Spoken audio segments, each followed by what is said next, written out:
미국 워싱턴에는 성경 박물관이 있습니다. 지하에는 최근까지 단 한 권의 성경책을 위한 특별 전시장이 있었습니다. 고대 양피지로부터 시작된 성경, 다이아몬드나 금박이로 수놓인 전 세계 모든 성경이 거기에 전시되어 있는 곳에 왜 단 한 권만의 성경을 위한 특별 전시실이 존재했을까요? 왜 그 성경만 특별 취급을 받았을까요? 그 성경은 1808년 런던에서 출판된 겉보기에는 일반 성경과 조금도 다름없는 그런 성경책입니다. 그런데 여러분, 그 성경에는 창세기를 마치고 난 다음에 출애굽기 1장으로 넘어가는 것이 아니라 출애굽기 19장으로 넘어갑니다. 이 책이 바로 노예 성경이라고 하는 슬레이브 바이블입니다. 여러분, 그러면 왜 출애굽기 1장에서 18장까지를 성경에서 의도적으로 삭제했을까요? 그 내용이 무엇이기에 삭제했을까요? 출애굽기 1장에서 18장까지는 노예들의 탈출 행진입니다. 이스라엘 지도자 모세가 유대인들을 이끌고 압제를 피해 이집트를 탈출하는 장면이죠. 유월절 어린 양의 피로 말미암아 이집트에 있는 압제자 모든 장자들을 다 죽이는 가운데에서 노예들이 탈출을 할 때 이집트의 모든 병거와 마병들을 홍해에 수장시키면서 그 노예들을 하나님의 놀라운 인도로 수르과냐, 신과냐, 르비딘 과냐, 신의 광야까지 인도하는 18장까지의 여정. 탈출한 노예들이 굶주린 가운데 있을 때 만나와 메추라기를 먹여주시고 그들이 목마르다고 할 때 샘물 쳐서 반석에서 물을 나게 하시고 대적자 아말렉이 쳐들어올 때에 모세가 손을 들면 승리하게 되는 놀라운 노예들의 승리의 발걸음, 이것을 의도적으로 성경에서 지워버렸습니다. 왜 그랬을까요? 하나님께서 노예들의 탄식과 고통 소리를 들으시고 언약 백성을 구출해 나가는 극적인 장면들이 노예 성경에서는 삭제되어 있어요. 여러분, 그 성경은 노예들이 자유를 찾아서 탈출할까 봐 성경을 가르치면서도 압제자인 백인들이 자기들에게 불리한 장면을 빼고 만든 성경책입니다. 백인 지배층들은 성경을 가르치면서도 노예들에게 사랑이 아닌 굴종이 굴복하는 것이 미덕이라고 하는 것을 가르치려 했습니다. 여러분, 노예 성경 가운데 보면 구약 성경의 90%, 신약 성경의 50%가 삭제되어 있거나 편집되어 있습니다. 여러분, 예수님의 가르침 가운데 가장 핵심적인 부분도 삭제되어 있습니다. 여러분, 오늘 성경 본문에 나타나 있는 것도 삭제되어 있거나 편집되어 있습니다. 특별히 오늘 본문에 갈라디아서 3장 28절, 너희는 유대인이나 헬라인이나 종이나 자유인이나 남자나 여자나 다 그리스도 예수 안에서 하나이니라. 우리가 들을 때는 평범하게 듣고 있지만은 이 문구가 지배자 백인들에게는 걸림돌이 되었던 것입니다. 여러분, 노예를 부려먹고 그리고 그들을 압제하던 백인들 입장에서는 아무리 예수 그리스도 안에서라고 하더라도 그들을 지배하고 있는 백인 지배 계급과 저 흑인 노예들이 그리스도 안에서 하나라고 하는 이 사실, 이것을 그들은 인정할 수가 없었습니다. 어떻게 우리가 하나 될 수 있을까? 그들은 노예들이 이 구절을 읽으면서 자유인으로 살아갈까 봐 전전긍긍했습니다. 여러분, 오늘 우리는 이해가 됩니까? 여러분, 그러면서도 베드로전서 2장 18절, 하인 여러분, 가장 두려워한 마음으로 주인에게 순종하십시오. 착하고 너그러운 주인에게만 아니라 까다로운 주인에게도 순종하십시오. 여러분, 이런 말씀은 더 강조해서 번역했고, 누가복음 12장 47절에 주인의 뜻대로 행하지 아니하는 종은 많이 맞을 것이니라. 자기들에게 이로움이 되는 이런 성경은 강조해서 번역했습니다. 여러분, 성경이 아무리 사랑을 가르친다고 해도 권력자가 수정하면 순식간에 성경이라고 하는 것도 압제의 도구가 됩니다. 이 성경이 지금은 성경박물관 2층 아메리카 성경 코너에 전시되어져 있습니다. 여러분들은 권력자들이 노예들에 대한 인권 유린이 정당하다고 생각합니까? 여러분, 이 같은 진리를 편집하는 일, 진리를 왜곡하는 일, 지금 우리나라에서도 그대로 이루어지고 있습니다. 인권 변호사 출신 대통령의 인권에 대한 이중잣대입니다. 인권 변호사였다고 자부하고 있지만 특별히 유엔의 북한 인권법 결의안에 전 세계의 61개국이 공동 제안했음에도 불구하고 한반도 우리 문제에 대해서 우리나라가 제안국에서 빠졌습니다. 전 세계가 지금 우리를 얼마나 웃음거리로 바라보고 있는 줄 압니까? 여러분, 세계 역사 속에서 중세기 암흑의 물줄기 흐름에 한 줄기 광명을 비치면서 유럽의 새로운 물줄기를 바꾸는 르네상스와 종교개혁 어간의 세상의 판도는 지리산의 발견에 의해서 새로운 발판으로 세계 지도의 판도가 뒤집혔습니다. 교황과 황제들을 비롯한 종교 황제주의에 짓밟히던 백성들이 눈을 뜨면서 이제는 세계의 패권국들이 피지배계국의 백성들을 착취하면서 그들을 노예로 삼아갔습니다. 특별히 아프리카가 가장 많은 피해였습니다. 물론 그들은 한 손에 십자가를 들고 한 손에 복음 들고 그러면서도 그들을 착취의 대상으로 삼았습니다. 1492년에 콜럼버스가 신대륙을 발견하고 에스파냐 그곳에서 영웅으로 등극되어 축제가 벌어지고 있을 때 아메리카에 본래 살고 있었던 삶의 터전을 빼앗긴 원주민들은 수많은 동족과 가족들을 잃은 신음 속에서 그들은 울고 있었다고 하는 사실을 알고 있습니까? 콜럼버스가 에스파냐에서는 영웅이고 우리도 세계사에서 그렇게 배웠지만 원주민들에게 콜럼버스는 자기 나라를 무력으로 침략한 전쟁광이요 독재자였습니다. 왜 그렇습니까? 역사는 언제나 지배자의 관점에서, 정복자의 관점에서 기록되기 때문입니다. 그러기에 아메리카 원주민들에게 콜럼버스는 한반도를 핏빛으로 물들게 했던 일본의 이토 히로부미와 같은 존재였습니다. 여러분, 아프리카 대부분의 흑인들이 짐승 취급을 받으면서 노예로 팔려갈 때 그들을 장사했던 패권국들의 배에는 십자가 깃발이 휘날리고 있었습니다. 그리고 그 밑바닥에서는 노예들이 죽어가고 있었는데도요, 모두가 기독교 이름으로 노예 장사로 그들의 배를 불렸습니다. 여러분, 물론 우리나라도 예외는 아닙니다. 조선시대 때 우리나라는 4가지 신분으로 나뉘어져 있었습니다.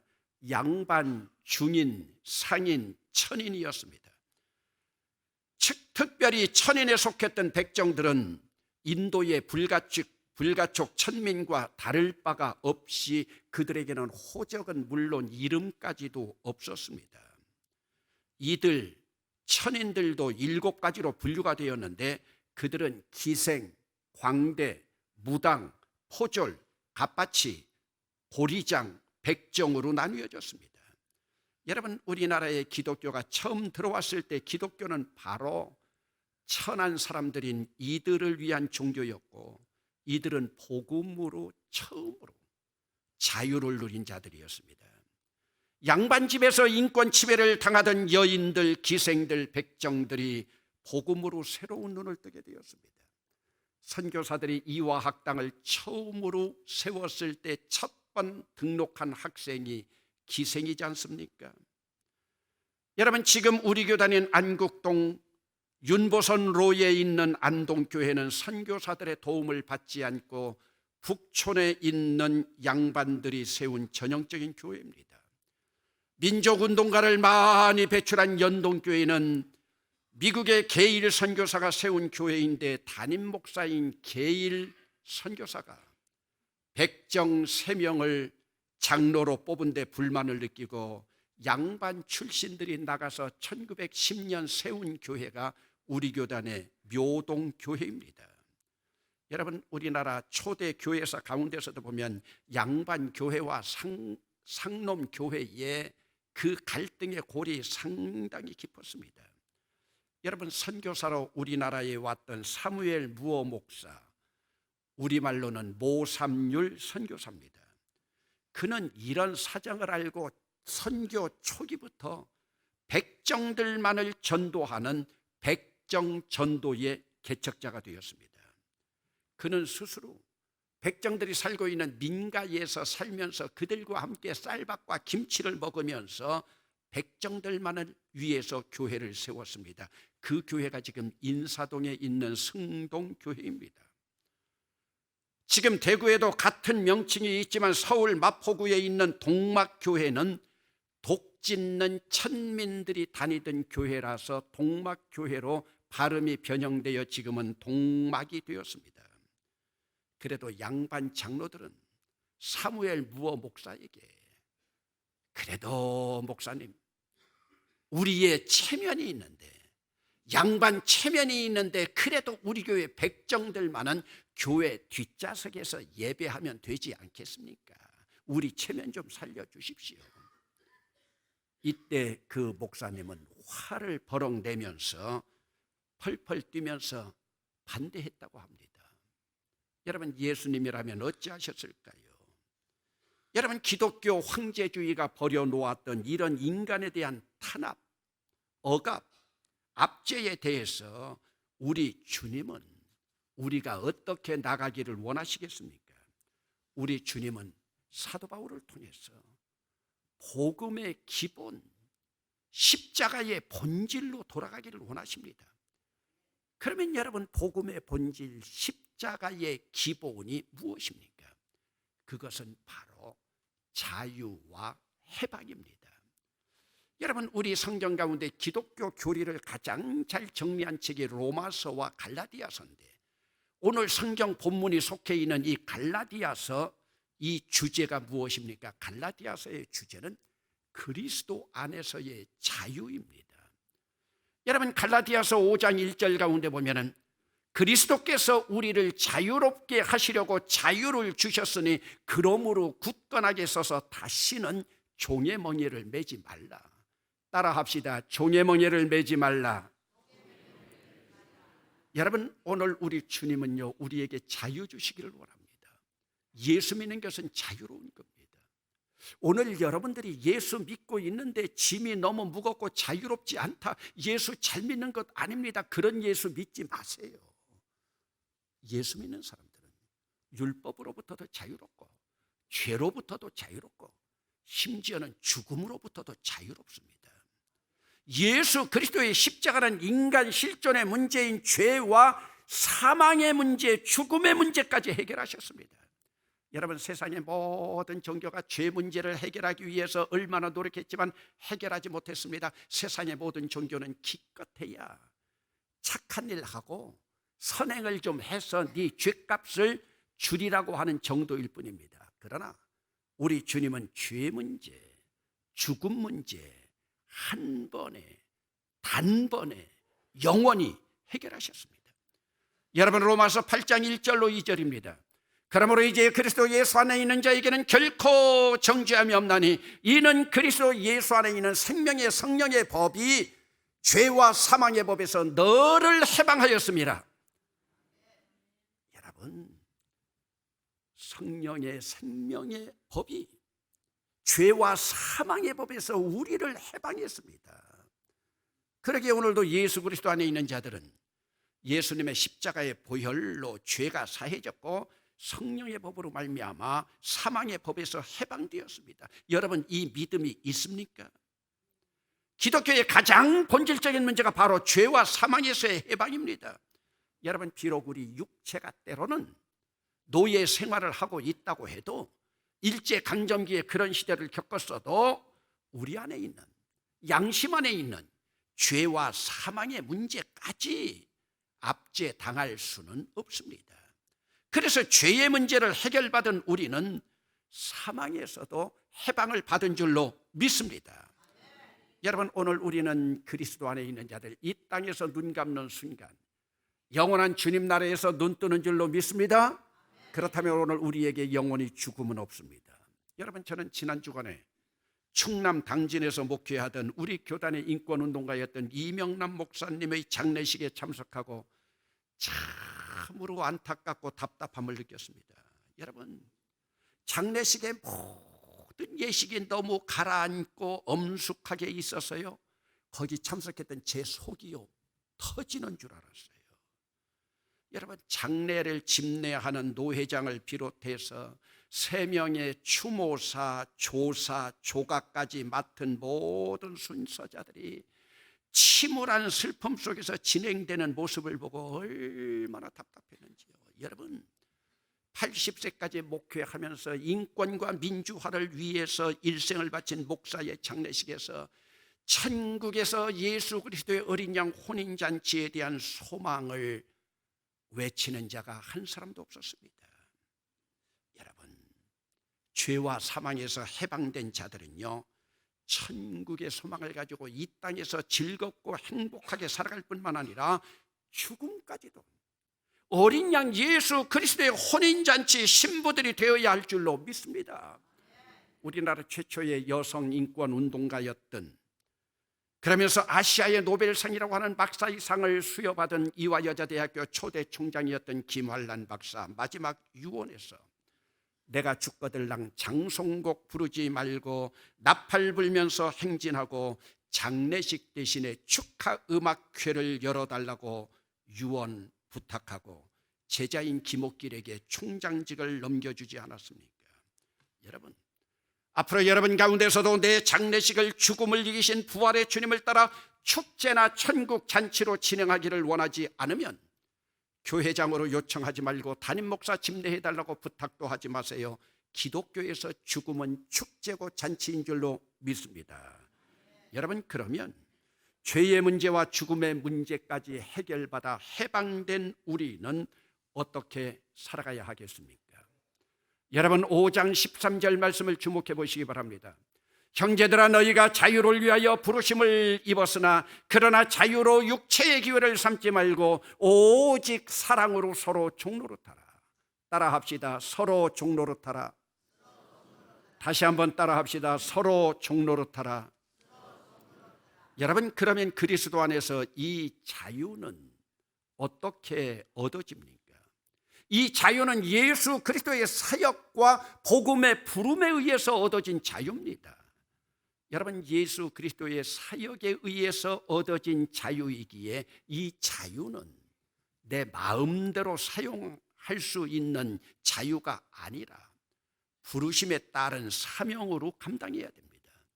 우리는 자유를 사용하면서도 사명에 따라서 오늘 본문 가운데서도 자유를 위하여 부르심을 입었다, 부르심을 받았다고 하는 것은 칼레오, 밖으로 부르심을 받았다, 에클레시아, 에크칼레오입니다. 사도 바울은 복음 안에서 모든 음식을 먹을 자유를 얻었지만 내가 믿음 없는 자들이 믿음 약해진다고 하면은 내가 음식까지도 절제하겠다고 자기의 자유를 제한했습니다. 왜 그래요? 부르심을 받았기 때문입니다. 여러분, 오늘 우리가 가진 모든 것이 자유가 아니라 그리스도의 부르심을 위하여 사용하는 것만이 진정한 자유입니다. 그러기에 우리의 자유는 그리스도 안에서의 자유입니다. 그리스도의 밖에서 행하는 것은 자유가 아니라 바로 방종입니다. 그러면 그리스도 안에서 자유를 누리려면 어떻게 해야 됩니까? 그리스도 안에서 누리는 자유를 가지고 내 육체의 기회를 삼지 말고 육체의 정욕이나 육체 죄 짓는 데 사용하지 말고, 여러분, 그러면 오늘 우리가 육체의 기회를 삼지 않는 비결이 무엇입니까? 오늘 성경 본문 가운데 오직 사랑으로 서로 종로릇 하라. 사랑으로 종로릇 하라.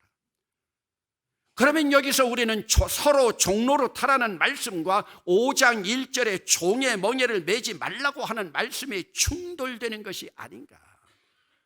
아닙니다. 종의 멍에를 매지 말라는 말하고 종로릇 하라고 하는 말은 근본적으로 다릅니다. 그리스도 안에서 나 자신이 예수 믿고 났을 때에 수고하고 무거운 짐을 주님 앞에 다 내려놓았기 때문에 종의 멍에 매지 말라는, 이것은 나 자신이 그리스도 안에서 종의 멍에 매지 말라는 말씀이고, 나 자신을 떠나서 너를 바라보고 다른 사람을 바라볼 때에는 사랑으로 서로 종로릇 하라고 하는 말씀입니다. 그러기에 이것은 충돌되는 말씀이 아닙니다. 자기 자신에 대해서는 종의 멍에 매지 말고 형제들을 바라볼 때는 내가 차라리 종이 되어서 그들에게 종노릇하라, 서로 종노릇하라고 하는 말씀입니다. 왜 그래야 됩니까? 여러분, 그리스도 안에서 구원받은 자들은 유대인이나 헬라인이나 종이나 자유인이나 남자나 여자나 다 하나이기 때문에 그렇습니다. 오늘 우리는 예수 그리스도의 십자가의 피로 세례받고 예수 그리스도로 옷 입은 자들이기 때문에 오늘 우리는 그리스도 안에서 하나 된 줄로 믿습니다. 그러기에 인종에 따라서, 남녀에 따라서, 노소에 따라서 차별해야 할 아무런 권리도 의무도 없습니다. 여러분, 우리 민족 지도자였던 백범 김구 선생, 그는 민족을 하나로 묶기 위해서 스스로 낮아지는 자리까지 내려갔습니다. 그의 호가 뭡니까? 그 백범의 백자는 백정의 백자이고 범자는 범부의 범자를 합친 글자로 김구 선생 스스로 자기 호를 그렇게 해석합니다. 나는 못된 상놈이라고. 여러분, 상놈들까지 우리 동족이니 내가 못된 상놈으로 내려갈 때 그들 압제하지 말고 그들까지도 하나가 되자고 하는 민족 공동체를 하나로 만드는 지도자의 뜻입니다. 여러분, 인도의 독립운동가 마하트마 간디는 인도의 최하층 천민들인 하리잔, 여러분, 인도의 계급은 브라만, 크샤트라, 바이샤, 그리고 가장 낮은 노예들인 수드라로 이루어져 있습니다. 수드라 가운데서도 불가촉 천민 가장 낮은 자리에 있는 자들이 하리잔입니다. 그런데 마하트마 간디는 가장 천민들인 하리잔과 같이, 여러분 사진 보지 않았습니까? 우통을 벗고 맨발로 다니면서 비폭력 저항 운동으로 동족을 하나로 묶기 위한 발버둥을 쳤습니다. 여러분, 12월 10일은 우리 교회 역사와 같이 71번째 맞이하는 세계 인권 선언일입니다. 1948년 유엔에서 세계 인권 선언일을 선포했습니다. 저는 신학을 공부하면서 교회력은 없지만 예수님의 사상과 가장 가까운 이 인권주의만은 지키기로 다짐을 했습니다. 오늘도 나 때문에 다른 사람의 인권이 무너져 내리고 있지는 않은가? 거대한 용어까지 쓸 필요는 없지만 우리 집안에서 식구들 가운데 인권으로 착취당하고 있는 자는 없는가? 아니, 오늘 우리 교회에서 가난하고 병들고 나약하기 때문에 인권 유린당하는 자는 없는가? 여러분, 한 주간 동안 사람 위에 사람 없습니다. 사람 아래 사람 없습니다. 조금 가진 것 있다고, 조금 배웠다고, 조금 건강하다고, 조금 젊다고 나보다 낮은 자들, 여러분, 그들의 인권 무시하지 말고 서로 사랑으로 종노릇하면서 아기 예수로 오신 말구 위에 오신 주님 바라보며 하나로 묶어나가는 공동체 될 수 있기를 주의 이름으로 축원합니다.